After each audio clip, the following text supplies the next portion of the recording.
glad to have you here with me. And today we're going to read from the book of John. Big John, not one of the three little ones. Big John, or the Gospel of John, as it is called. And we're reading from chapter 2. This is called The Wedding at Cana, but it's more importantly, Jesus' first recorded miracle. On the third day, a wedding took place in Cana of Galilee. Jesus' mother was there, and Jesus' disciples were invited to the wedding as well. When the wine ran out, Jesus' mother told him, "They don't have any wine." "What has this concern of yours to do with me?" Jesus asked. "My hour has not yet come." "Do whatever he tells you," his mother told the servants. Now 6 stone water jars had been set there for Jewish purification. Each contained 20 or 30 gallons of water. "Fill the jars with clean water," Jesus told them. They filled them to the brim. Then he said to them, "Now draw some out and take it to the chief servant." And they did. When the chief servant tasted the water, after it had become wine, he did not know where it came from, though the servants who had drawn the water knew. He called the groom and told him, "Everyone sets out the fine wine first. Then, after people have drunk freely, the inferior, but you have kept the best wine till now." Jesus performed this, his first sign in Cana of Galilee.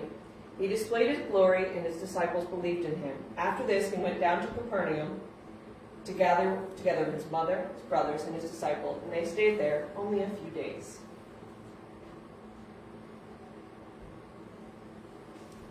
So he'd already picked up a few of his disciples by this time. We look back. It's a short chapter. I can look for you. So we've got Philip and Nathaniel, also called Bartholomew, and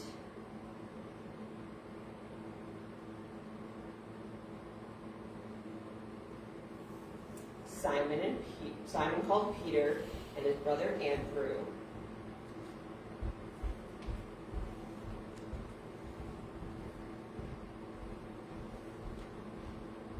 And Philip,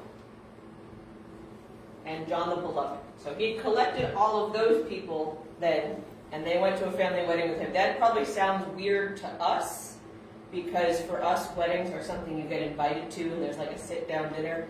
Weddings were more of a community event back then, and in some places of the world now, where you just kind of show up, even if you vaguely know them. But we know from the fact that it was in Cana of Galilee, where Jesus was from, and that his mother was there, it was probably someone Jesus was related to. So Jesus is basically at probably a cousin's wedding, maybe a distant cousin, but like a cousin, and he's just hanging out with his disciples. They're just enjoying the time, talking to everyone, and his mom comes up to him and is like, "There's no wine."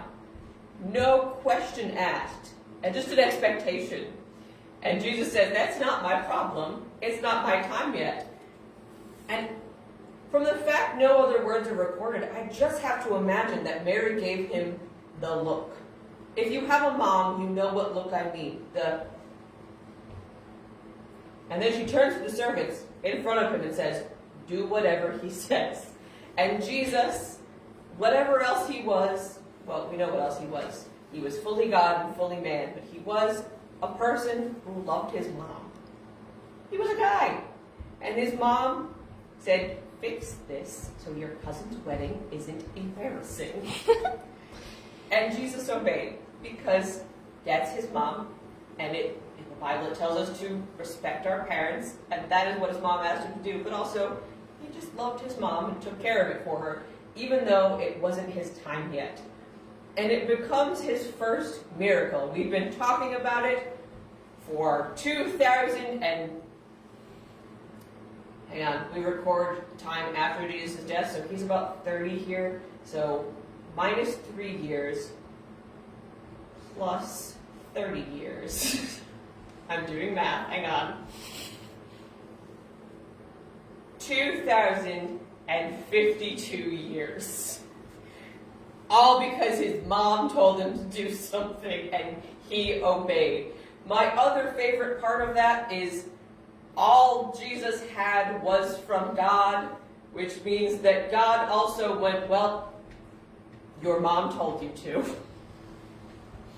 Even God respects, "Honor your father and mother, for this is good." This Mandy's gotten a little silly. Let's wind it back. What are the important parts of our story? This is at the beginning of Jesus' ministry. He hasn't yet gone out and started teaching and preaching to crowds, but he is gathering disciples and he's beginning to get a reputation.